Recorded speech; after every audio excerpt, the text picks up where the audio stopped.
Hello everyone, আমি মোহাম্মদ ফারহান হোসেন। তো আজকের এই ভিডিও লেকচারে আমরা রিনেম অপারেটর নিয়ে আলোচনা করব। তো চলুন শুরু করা যাক।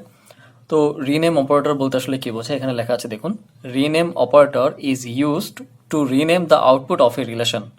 এটা মানে কি যে দেখুন, ধরুন যে আমাদের কাছে একটা রিলেশন বা টেবিল আছে, সেই টেবিলটার নাম হচ্ছে স্টুডেন্ট। তো এই টেবিলের উপর যদি আমরা কোনো কোয়েরি অ্যাপ্লাই করে যদি কোনো একটা আউটপুট রেজাল্ট বের করি, ঠিক আছে, ধরুন এরকম হয় না যে আমাদের এই যে রিলেশনটা আছে, আমরা চাচ্ছি যে এই রিলেশন থেকে শুধুমাত্র নেম অ্যাট্রিবিউটের করসপন্ডিং এ যে ডেটাগুলো আছে সেগুলোকে ফেচ করব। তাহলে কি ওই ডেটাগুলো তো আমার একটা আউটপুট, তাই না? তাহলে ওই আউটপুটটা অ্যাজ এ রিলেশন হিসেবে এখানে শো করবে, রাইট?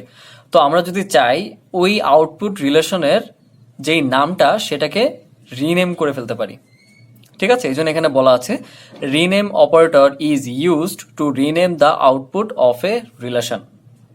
ওকে, আচ্ছা, তো এটা আমরা একটু বিস্তারিত আলোচনা করব এক্সাম্পলের মাধ্যমে। এখন কথা হচ্ছে যে রিনেম অপারেটরকে আমরা হচ্ছে রো দ্বারা প্রকাশ করি। ওকে, রো। এখন এটা নোটেশন কি? এটা নোটেশন হচ্ছে যে রো, আচ্ছা, এখন ধরুন নোটেশনটা কি, যে আর হচ্ছে আপনার এক্সিস্টিং যেই রিলেশনটা, ঠিক আছে, সেইটাকে আপনি ধরুন রিনেম করতে যাচ্ছেন R1 দিয়ে, আর এখানে হচ্ছে রো হচ্ছে আপনার রিনেম অপারেটরের যেই সাইন, ঠিক আছে? তাহলে আমি আর কে R1 করতে যাচ্ছি, তাহলে আর হচ্ছে আমার এক্সিস্টিং রিলেশন, আর কে হচ্ছে আমি রিনেম করতে যাচ্ছি কি দ্বারা? R1 দ্বারা। তাহলে আমার নোটেশনটা হচ্ছে রো R1, আর। ক্লিয়ার? আচ্ছা, তো এখন যদি আমরা একটা এক্সাম্পল দেখি তাহলে আর একটু ভালোভাবে ক্লিয়ার হয়ে যাবে। তো এখানে কি বলা আছে দেখুন, query to fetch the data corresponding name, age and board attributes and rename the relation as student info. ঠিক আছে, তাহলে কি করতে বলতেছে যে আমাদের যে স্টুডেন্ট টেবিল আছে, এই স্টুডেন্ট টেবিল থেকে নেম, এজ এবং হচ্ছে বোর্ড অ্যাট্রিবিউটস এর এগেইনস্টে যে ডেটাগুলো আছে এগুলোকে ফেচ করতে বলতেছে, এবং বলতেছে যে রিনেম দ্য রিলেশনের নামটা রিনেম করতে বলতেছে কি দ্বারা? স্টুডেন্ট ইনফো দ্বারা। আচ্ছা, তাহলে এটা হচ্ছে আমরা কিভাবে সলভ করবো, তাই না? আচ্ছা, তো এখানে দেখুন প্রথম যে কন্ডিশনটা সেটা কি, যে আমাদের নেম, এজ এবং হচ্ছে বোর্ড, এই তিনটা অ্যাট্রিবিউটস এর এগেইনস্টে যে ডেটা আছে এই টেবিলে, ওই ডেটাগুলোকে আগে ফেচ করতে হবে। তাহলে আমরা এই ক্ষেত্রে ডেটা ফেচিং এর জন্য কি ইউজ করব? প্রজেকশন। কারণ প্রজেকশন হচ্ছে কি করে, কলাম ওয়াইজ ডেটাকে ফেচ করতে সাহায্য করে, রাইট? তাহলে যেহেতু এখানে বলছে নেম, এজ এবং হচ্ছে বোর্ড অ্যাট্রিবিউটস এর ডেটা ফেচ করতে, তাহলে সেই ক্ষেত্রে আমরা প্রজেকশন ইউজ করব। তো প্রজেকশন যদি তো প্রজেকশন সম্পর্কে যদি আপনাদের কোনো আইডিয়া না থাকে তাহলে হচ্ছে গত ভিডিও লেকচারে আমি প্রজেকশন নিয়ে আলোচনা করেছি, আপনারা সেই ভিডিও লেকচারটা দেখে দেন এখানে আসবেন। আরেকটা কথা বলে রাখি যে রিনেম অপারেটর পর্যন্ত এই পর্যন্ত আপনাদের সিলেকশন এবং হচ্ছে প্রজেকশন এই দুইটা কনসেপ্টেরই নলেজ থাকা লাগবে, কারণ সেকেন্ড যে এক্সাম্পলটা নিয়ে আলোচনা করব সেখানে সিলেকশন অপারেটরের কাজ রয়েছে। ওকে, তো আপনারা প্রজেকশন, সিলেকশন, আপনারা এই টিউটোরিয়ালগুলা আপনারা সিরিয়াল ওয়াইজ দেখবেন। ওকে, প্রথমে সিলেকশন আছে, প্রজেকশন আছে, রিনেম, সিরিয়াল ওয়াইজ যাবেন, তাহলে আপনাদের এটা বুঝতে সুবিধা হবে। ঠিক আছে, তাহলে আমরা এখানে প্রথমে কি করব, query to fetch the data corresponding name, age and হচ্ছে বোর্ড। তাহলে আমরা নেম, এজ এবং হচ্ছে বোর্ড এই তিনটা অ্যাট্রিবিউটস এর এগেইনস্টে আমরা আগে ডেটাকে ফেচ করে নিই। তাহলে তার জন্য আমরা লিখবো কি? প্রজেকশন। তাহলে এখানে আমি লিখলাম প্রজেক্ট, কি কি আছে? নেম, এরপরে কি আছে? এজ, এরপর কি আছে? বোর্ড। কোন টেবিল থেকে? স্টুডেন্ট টেবিল থেকে, স্টুডেন্ট।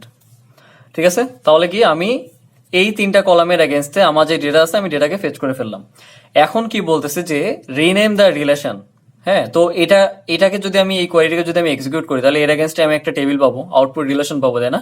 তাহলে এখন কি বলতেছে? Rename the relation as student info. তাহলে আমরা এখন এটাকে রিনেম করে দিব, আউটপুট যে রিলেশনটা পেয়েছি এটাকে রিনেম করে দিব কি দ্বারা? স্টুডেন্ট ইনফো দ্বারা। তাহলে এখানে কি লিখবো? Student info. এখন এটাকে আমরা একটা ব্র্যাকেটে এখানে কি দিয়ে দিব? রো। ঠিক আছে, আবার একটু বোঝার চেষ্টা করুন। Query to fetch the data corresponding name, age and board attributes and rename the relation as student info. তাহলে আমাদের প্রথমে কোয়ারি করতে বলতেছে এবং বলতেছে এই তিনটা কলামের এগেইনস্টে যেই ডেটা আসবে সেটাকে ফেচ করো। ফেচ করা হয়ে গেছে। এখন এই যে রিলেশনটাকে, এই রিলেশন যে নাম সেটাকে রিনেম করে দাও স্টুডেন্ট ইনফো দিয়ে। তাহলে স্টুডেন্ট ইনফো দিয়ে আমরা রিলেশনের নামটাকে রিনেম করে দিলাম। তাহলে দেখুন এইটুকু হচ্ছে আর, এইটুকু হচ্ছে R1। আমি যদি আমার এই নোটেশনের দিকে খেয়াল করি, আর এটা হচ্ছে রো। ক্লিয়ার? আচ্ছা, সেকেন্ড যে এক্সাম্পলটা সেটার দিকে যাই। এটা কি বলছে যে query to fetch the data for id name attributes from student table for those students whose board is Dhaka and rename the relation as board student info. Also rename the attributes id name id and name id কে আচ্ছা এখানে কি বলতেছে যে যেই স্টুডেন্টদের board হচ্ছে ঢাকা সেই স্টুডেন্টদের আইডি এবং হচ্ছে নেম অ্যাট্রিবিউটস এর এগেইনস্টে ডেটাকে ফেচ করো। ঠিক আছে, এরপর কি বলতেছে যে রিলেশনের যে নামটা সেই নামটাকে রিনেম করে দাও বোর্ড স্টুডেন্ট ইনফো দিয়ে। এর পাশাপাশি সেই অ্যাট্রিবিউটস যেগুলা মানে যে অ্যাট্রিবিউটস গুলা এখান থেকে আমরা ফেচ করবো আইডি এবং নেম, এই আইডি এবং হচ্ছে নেম এই অ্যাট্রিবিউটস এর নামকে রিনেম করে দাও। আইডির নামকে করে দাও হচ্ছে ডি আন্ডারস্কোর আইডি, নেমকে করে দেওয়া হচ্ছে ডি আন্ডারস্কোর নেম। ঠিক আছে, তাহলে এটা আমরা কিভাবে করব, রাইট? একটা কথা বলে রাখি যে রো দিয়ে হচ্ছে আমরা টেবিলের বা রিলেশনের নামকেও রিনেম করতে পারি এবং হচ্ছে অ্যাট্রিবিউটস এর যে নাম সেই নামকেও আমরা রিনেম করে ফেলতে পারি। সেটা হচ্ছে আমরা এই এক্সাম্পলে এখন দেখব। আচ্ছা, তো এখন হচ্ছে আমরা আইডি নেম এই ইনফরমেশনটা বের করে ফেলি ওই স্টুডেন্টদের জন্য যাদের বোর্ড হচ্ছে ঢাকা। তাহলে এটার জন্য কি আমাদের প্রথমে সিলেকশন অপারেটর ইউজ করতে হবে, রাইট? তো এটা আমরা আগে দেখেছি। তো সিলেকশনের জন্য হচ্ছে আমাদের সিগমা ব্যবহার করতে হবে। তাহলে সিগমা এখানে লিখবো হচ্ছে বোর্ড ইকুয়াল টু কি ঢাকা। ঠিক আছে, কোন টেবিল থেকে? স্টুডেন্ট টেবিল থেকে। হ্যাঁ, স্টুডেন্ট টেবিল থেকে। তাহলে আমরা কি পাচ্ছি যে এই স্টুডেন্টদের বোর্ড হচ্ছে ঢাকা সেই স্টুডেন্টদের ইনফরমেশন আমরা পেয়ে যাব। তো আমরা যদি একটু মেইন টেবিলটা খেয়াল করি, আলটিমেটলি হচ্ছে আমরা এই দুইটা রোকে হচ্ছে আমরা ফেচ করে ফেলেছি। এই দুইটা রো সম্পূর্ণ ইনফরমেশনকে আমরা ফেচ করে ফেলেছি এই কোয়ারি দিয়ে, রাইট? তো আমরা কি পাচ্ছি আইডি 1 এবং হচ্ছে আইডি 4 এর এগেইনস্টে যে ডেটাগুলো আছে সেগুলো মানে স্টুডেন্ট আইডি। হ্যাঁ, বা রো ওয়াইজ যদি চিন্তা করি আমরা এগুলো এখানে সবগুলো ইনফরমেশন আমাদের হাতে আছে এখন যাদের বোর্ড হচ্ছে ঢাকা। ওকে, তো আমরা এখন কাজ করব হচ্ছে এই দুইটা রো নিয়ে, এইটা আর এবং হচ্ছে এইটা। তো আমরা বোর্ড যাদের হচ্ছে ঢাকা সেই স্টুডেন্টের ইনফরমেশন বের করে ফেলেছি। এখন কি বলতেছে যে যাদের বোর্ড হচ্ছে ঢাকা এই স্টুডেন্টদের আইডি এবং হচ্ছে নেমকে ফাইন্ড আউট করো। ঠিক আছে, আইডি এবং হচ্ছে নেমের করসপন্ডিং এর ডেটাকে ফেচ করো। তাহলে আমরা এখানে কি করব, এটাকে প্রজেকশনের মধ্যে দিয়ে দিব, রাইট? এটাকে আমরা প্রজেকশনের মধ্যে দিয়ে দিব। এখানে দিব হচ্ছে আইডি, এখানে হচ্ছে নেম। আবার একটু খেয়াল করুন, এটা যদিও আমি প্রজেকশন ভিডিওতে ভালো করে বুঝিয়েছি, আবার একটু দেখাচ্ছি যে প্রথমে হচ্ছে আমরা এই কোয়ারি দিয়ে আমরা এই দুইটা রোকে আমরা ফেচ করে ফেললাম, আর প্রজেকশন দিয়ে ইউজ করে আর প্রজেকশন অপারেটর ইউজ করে আমরা আইডি এবং হচ্ছে নেমকে ফেচ করে ফেললাম। ঠিক আছে, তার মানে এই দুইটা রোর আমরা আইডি পেলাম এবং হচ্ছে নেম পেলাম এই কোয়ারির মাধ্যমে।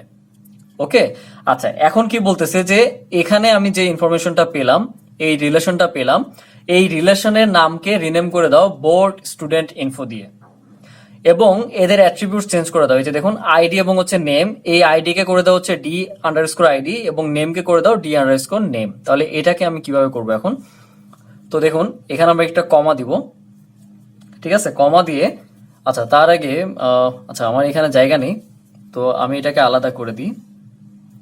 ঠিক আছে, তো আমি এখানে দিচ্ছি হচ্ছে আপনার রো, এখন দিলাম ফার্স্ট ব্র্যাকেট। তো এখন আমার এই টেবিলের নাম কি বলতেছে? বোর্ড স্টুডেন্ট ইনফো, তাই না? তাহলে এখানে লিখি বোর্ড স্টুডেন্ট ইনফো। আচ্ছা, এরপরে এইখানে একটা ব্র্যাকেট হবে, এই যে এখানে ব্র্যাকেট দিয়ে আইডিতে কি দেওয়া আছে? ডি আন্ডারস্কোর আইডি কমা ডি আন্ডারস্কোর নেম। সরি, আমার এখানে জায়গা স্বল্পতার কারণে আমার একটু বামে লেখা উচিত ছিল। তো এটা এক লাইনেই, ঠিক আছে? ID D underscore ID D underscore name এক লাইনে, আপনারা একটু কষ্ট করে বুঝে নেবেন। তো দেখুন আমার কোনো একটা অ্যাট্রিবিউটসকে রিনেম করার যে নোটেশন সেটা হচ্ছে রো R1, দেন এখানে হচ্ছে ধরুন আপনার A1 থেকে AN কমা R। ঠিক আছে, তাহলে আমরা এই নোটেশনটা একটু দেখি যে আমার এইটুকু হচ্ছে R, হ্যাঁ, আর এইটুকু হচ্ছে আপনার এই যে এইটুকু R1 A1 থেকে AN পর্যন্ত। ক্লিয়ার? আবার একটু বোঝার চেষ্টা করুন যে আমরা যাদের বোর্ড হচ্ছে ঢাকা, যে স্টুডেন্টের বোর্ড হচ্ছে ঢাকা সেই স্টুডেন্টদের আইডি এবং হচ্ছে নেম পেয়ে গিয়েছি এবং এই রিলেশনটাকে হচ্ছে আমরা রিনেম করে দিয়েছি বোর্ড স্টুডেন্ট ইনফো দিয়ে, যেখানে বসে বোর্ড স্টুডেন্ট ইনফো দিয়ে। এবং এই বোর্ড স্টুডেন্ট ইনফো এই টেবিলের এখানে যে কলাম নেম আছে আইডি এবং হচ্ছে নেম, এই আইডি এবং নেম হয়ে গেছে এখন হচ্ছে D underscore ID D underscore name. ঠিক আছে, নতুন অ্যাট্রিবিউটস এর নাম হয়ে গেছে। মানে এখানে যে অ্যাট্রিবিউট ছিল এই অ্যাট্রিবিউটের নাম আইডি আর নেম থাকবে না, অ্যাট্রিবিউটের নাম থাকবে হচ্ছে d_id d_name। এখন কথা হচ্ছে যে আমি কিভাবে বুঝতেছি বা আপনারা এটা কিভাবে বুঝবেন যে আসলে এই নামটা রিনেম হচ্ছে, বা আমি যদি আর একটু বিস্তারিত আলোচনা করি, তো এখানে আমি একটু দেখাই যে ধরুন এইটুকের যে আউটপুটটা সেটা আসলে কি হবে, সেটা আসলে একটা টেবিলে জেনারেট হবে, একটা রিলেশন, তাই না? আমরা কি জানি রিলেশন অ্যালজেব্রাতে ইনপুট নেয় অ্যাজ এ রিলেশন হিসেবে বা টেবিল হিসেবে, আউটপুটও দেয় অ্যাজ এ রিলেশন বা টেবিল হিসেবে, তাই না? তাহলে এই কোয়ারিটাকে যদি আমি এক্সিকিউট করি, তাহলে আমার কাছে যেই ডেটাগুলো কিরকম আসবে, আইডি, এখানে আসবে হচ্ছে নেম, আইডি আসবে হচ্ছে 1, এখানে আসবে হচ্ছে ফারহান, এখানে আসবে হচ্ছে 4, এখানে আসবে হচ্ছে হোসেন, তাই না? এই এই এই কোয়ারির এগেনস্টে আমার এরকম একটা টেবিল জেনারেট হয়েছে। এখন এই টেবিলের নামকে আমি রিনেম করে দিছি। এই টেবিলের নাম কি হচ্ছে, board student info, board student info নাম। তো এই টেবিলের নাম তো আমি রিনেম করেই দিছি। এখানে যে আইডিটা আছে এই আইডিকে আমি কি করে দিছি, এই আইডি আর আইডি থাকবে না। দেখুন এইটুকের যে কোয়ারির যে রেজাল্ট সেটা হচ্ছে এইটা। আর যেহেতু এই যে রো ইউজ করেছি, রো ইউজ করার পরে যে বোর্ড স্টুডেন্ট ইনফো, তাই না? তাহলে এই টেবিলের যে নামটা সেটা বোর্ড স্টুডেন্ট ইনফো হয়ে গেছে।